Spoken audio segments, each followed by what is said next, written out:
Hello friends, welcome back to my channel. My name is Ankur Mahendra. दोस्तों, बात करेंगे सितारे जमीन पर। देखो, सितारे जमीन पर के खिलाफ जो एक नेगेटिविटी चल रही है ना, एक बंदा है, मैं उसका नाम नहीं लूंगा, सबको पता है वो कौन है। वो पूरी तरीके से एक्सपोज होने वाला है। आप इस वीडियो को पूरा देखना, कौन करवा रहा है वो भी बताऊंगा, विद प्रूफ के साथ बताऊंगा, और उसके साथ कैसे चीजें जुड़ी हैं वो भी बताने वाला हूं। सबसे पहले ये जो मैंने स्क्रीनशॉट लगा रहा हूं, नवनीत मुंद्रा, ये जाने माने बंदे हैं, ब्लू टिक है इनके पास। इन्होंने एक ट्वीट किया कि भाई साहब, सितारे जमीन पर को गिराने के लिए ना हाउसफुल 5 के मेकर्स ने पैसे खिलाए थे कुछ यूट्यूबर्स को, कुछ सोशल मीडिया इन्फ्लुएंसर्स को, ताकि सितारे जमीन पर नीचे गिर जाए और जो हाउसफुल है वो उसके जो बिजनेस में इतना उछाल नहीं आ रहा था, वो कम से कम एक स्टेडी कलेक्शंस करती रहे। मेरे लिए कोई मायने नहीं रखता कि सितारे जमीन पर भी कितना कमा रही है और हाउसफुल कितना कमा रही है। मेरे चैनल पर जो पुराने हैं उन सबको पता है, मैं रिव्यू देता हूं। मुझे फिल्म नहीं पसंद आती है, पर मेरे रिव्यू का इंपैक्ट बॉक्स ऑफिस पे नहीं आता है। मैं उसके खिलाफ नेगेटिविटी नहीं फैलाता हूं, जो होता है एकदम रियल बोलता हूं। पर एक बंदा जिसको रिव्यू जिसने अच्छा नहीं दिया, उसने 2.5 स्टार दिया, उसके बाद उसने डे 1 से सितारे जमीन पर को बॉक्स ऑफिस को भी लताड़ना शुरू कर दिया। कहां कहां से स्क्रीनशॉट लेकर आ रहा है सबको पता है। अब हुआ क्या, आप है ना, मैं उसको नहीं, मैं आपको ये नहीं, मैं तो यहां पर ना मैं वीडियो लगाऊंगा ना यहां पर मैं क्लिप लगाऊंगा। जिस दिन उस बंदे ने सितारे जमीन पर का रिव्यू दिया था, उस दिन जाओ और उसका वीडियो चलाओ। 1 मिनट से वीडियो शुरू करना, या तो आप शुरू से ही देख लेना, आपको बैकग्राउंड मिल जाएगा। 1 मिनट से 2 से 2.5 मिनट तक का वीडियो देख लेना। उस बंदे ने बोला जो ओरिजिनल फिल्म है 2018 में आई थी, मैंने वो फिल्म नहीं देखी है। 2023 में जब आमिर खान ने इस फिल्म की अनाउंसमेंट करी तो जियो हॉटस्टार इधर उधर जहां थी वो हटा दी गई। मैंने ओरिजिनल फिल्म नहीं देखी है। उसके बाद सीधा आता है, अगर मैं इसको फिल्म से कंपेयर करो ओरिजिनल फिल्म से, तो उसके बहुत सारे सीन मिलते हैं। आधा घंटे की फिल्म उससे मिलती जुलती है, वो गाड़ी मारने वाला सीन, वो कोच के साथ लड़ने वाला सीन। तो जब आपने फिल्म नहीं देखी है तो आपको ये कैसे पता लगा? आपको कैसे पता लगा? पूरी की पूरी आधे घंटे की फिल्म मिलती है। देखो, ट्रेलर देखकर बंदा पता लगा सकता है, पर ट्रेलर आधे घंटे का तो नहीं होता। बात समझ रहे हो? इसका मतलब क्या है, उसको पूरी की पूरी स्क्रिप्ट दी गई थी, तूने इस तरीके से अपने रिव्यू को देना है। और आपने एक चीज और नोट करना, उसके रिव्यू में शुरू से लेके एंड तक उसने भले ही 2.5 स्टार दिए हैं, पर शुरू से लेके एंड तक एक टोन पकड़ के चला है, जैसे कि उसको स्क्रिप्ट लिख कर दी गई हो और बोला हो तूने इस तरीके से बोलना है। और उसने क्या बोला, जो रात को स्क्रीनिंग हुई थी समोसों के लिए, मैं उस स्क्रीनिंग पर नहीं गया था। इसका मतलब क्या है, इसको स्क्रीनिंग पर इन्विटेशन था। अगर मैं नहीं गया था, ये होता है ना, मैं नहीं जा पाया या मुझे इनविटेशन नहीं था, तो इसके बाद इसमें इनविटेशन था। इसके कहने का मतलब ये भी है, पर ये नहीं गया, ये बोल रहा है जैसे बहुत बड़ी हस्ती हो, इसने मना कर दिया अमेरिकन प्रोडक्शन को, मैं नहीं जाऊंगा। तो इन दो चीजों से क्या बात साबित होती है? पहले से मन बनाकर, पहले से जेब में पैसा ठूस कर आया गया था, इनको बैठाया गया था कि तुमने इस तरीके से रिव्यू देना है। और सिर्फ रिव्यू नहीं देना है, बॉक्स ऑफिस कलेक्शंस को भी तुमने फेक बताना है और ये चीजें करनी है। अब देखो होता क्या है, फिल्म नहीं पसंद, वो हर इंसान की अपनी अपनी पसंद होती है, हर इंसान की अपनी अपनी चॉइस होती है। किसी को मास फिल्में पसंद आती है, किसी को हॉरर आती है, किसी को कॉमेडी आती है, किसी को ड्रामा आता है, किसी को क्या जॉनर पसंद आता है, किसी को वो जॉनर पसंद आता है जो किसी को नहीं पसंद होता, किसी को भाई साहब ऑफ बीट सिनेमा पसंद होता है, किसी को पीरियड सिनेमा पसंद होता है। पर इस बंदे ने जिस हिसाब से रिव्यू दिया, ठीक है, नहीं आई इसको पसंद, पर बॉक्स ऑफिस के ऊपर भी ये वही लत कर रहा है जो चीजें रिव्यू में लोग करते हैं।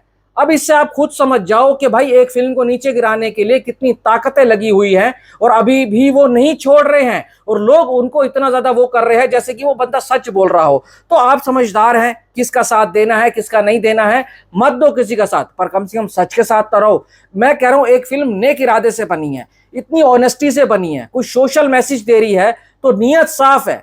फिर भी आप लोगों को अगर ये है तो कोई दिक्कत नहीं है। उसके हिसाब से 75 करोड़ का जो कलेक्शन हो चुका है ना 5 दिन के अंदर, ये भाई साहब सारा का सारा फेक है। इसमें कम से कम 25 करोड़ रुपए एक्स्ट्रा ऐड किया गया मेकर्स ने। अरे मैं इतनी फिल्मों के नाम गिनवा दूं, इतनी फिल्मों के नाम गिनवा दूं जिनके कलेक्शन भाई साहब दिन रात का फर्क होता है, पर हम यहां बैठकर वो करने नहीं आए हैं।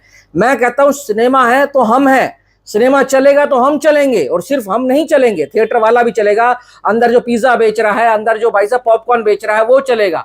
और अगर सिनेमा जिस दिन बंद हो गया ना, तो सारे घर बैठ जाएंगे, ओटीटी का रिव्यू करते रह जाओ। आमिर खान सिनेमा को रिवाइव करने की कोशिश कर रहा है, उसने जो इतना स्ट्रॉन्ग कदम उठाया है ना कि मैं ओटीटी को भी नहीं बेचूंगा, अभी उसने कोई डील नहीं करी है, सैटेलाइट के साथ कोई डील नहीं करी है। किसी प्रोड्यूसर, किसी डायरेक्टर, किसी एक्टर में इतने गट्स हैं कि 150 करोड़ या 100 करोड़ जो भी ऑफर मिल रहा हो, इन सब चीजों को वो छोड़कर सीधा थिएटर को रिवाइव करने की कोशिश करे। क्योंकि पहले अगर आप देखो तो ओटीटी नहीं थे तो 3 महीने बाद सैटेलाइट के ऊपर फिल्म आती, जैसे स्टार गोल्ड के ऊपर, जी सिनेमा के ऊपर, भाई साहब ये जो और भी जो चैनल वैनल थे उनके पास 3 महीने 90 दिन के बाद आती थी, तो पायरेसी कम होती थी। अब क्या होता है, 54 दिन में आ जाती है। साउथ वाली जो हिंदी में रिलीज नहीं हुई है वो तो 30 दिन में आ जाती है, 28 दिन में आ जाती हैं।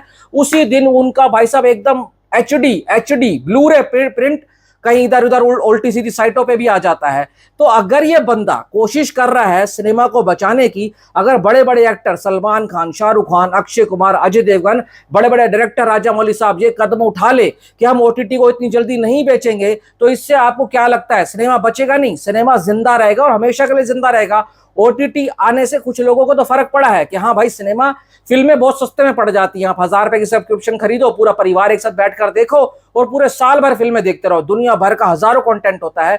पर एक बात बताओ, जो मजा बड़े स्क्रीन के ऊपर है, 70 mm की स्क्रीन के ऊपर है, वो कहीं और है। ये गट्स क्या किसी और में नहीं हो सकते थे? हो सकते थे। जो बंदा इतनी कोशिश कर रहा है कि किसी तरह से आज अगर 54 दिन का टाइम विंडो है ना ओटीटी का, अगर इसी तरीके से चलता रहा तो आने वाले वक्त के ऊपर आज 1 महीना हो जाएगा और उससे आने वाले वक्त के ऊपर 15-20 दिन हो जाएगा। फिर भूल जाओ, थिएटर वेटर सब बंद हो जाएंगे।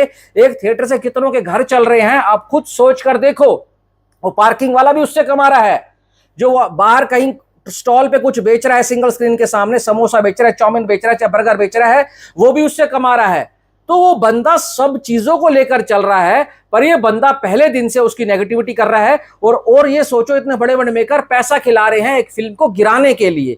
जो राष्ट्रपति भवन में फिल्म दिखाई जा रही है, जो जो जो लोग हैं, जो बच्चे हैं जिनके ऊपर फिल्म बनी है, उन बच्चों के परिवार आमिर खान को खतर लिख रहे हैं कि ऐसी फिल्में और बननी चाहिए, इसकी स्क्रीनिंग करनी चाहिए। मैं कहता हूं कुछ स्कूल्स दिखा रहे हैं, कुछ कॉलेजेस को दिखा रहे हैं, ताकि समाज में उनको बराबर जगह मिल सके और लोग इन चीजों से आगे हटकर सोचें।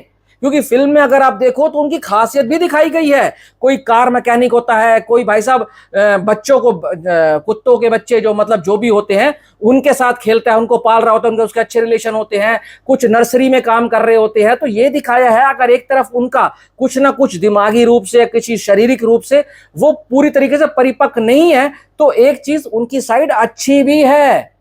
तो इन सब मुद्दों को अगर आप लेकर चलोगे ना, तो फिल्म मैं बता रहा हूं बहुत अच्छी बनकर आई है। बाकी यहां पर मेरे चिल्ले चलाने से कुछ नहीं होगा। आप देखोगे तो अच्छी बात है, नहीं देखोगे तो भी मुझे फर्क नहीं पड़ना। मुझे तो 2-4 हजार जो व्यू आ जाते हैं उसका थोड़ा बहुत पैसा मिल जाता है। हमें घंटा कुछ नहीं फर्क पड़ना। इस चैनल से मेरा कुछ खास होता नहीं है, जॉब चल रही है, ठीक ठाक है, उसी से होता है। क्योंकि मैं आपको बता दूं, इतना आसान नहीं है यूट्यूब पे बैठकर वीडियो बनाना और पैसे कमाना। लोगों को लगता होगा इसको क्या है, बकचोदी करनी है, आकर बोल जाओ और पैसे कमा कर चले जाते हैं। नहीं, एक बार बनाकर देखो और सब्सक्राइबर कमा कर देखो और सब्सक्राइबर का विश्वास जीत कर देखो। ये आपको पता लगेगा कि कितना आसान है और कितना मुश्किल है। पर मैं हमेशा से सिनेमा के सपोर्ट में रहा हूं, आज भी रहूंगा और कल भी रहूंगा। बाकी आपके ऊपर है आप क्या करना है।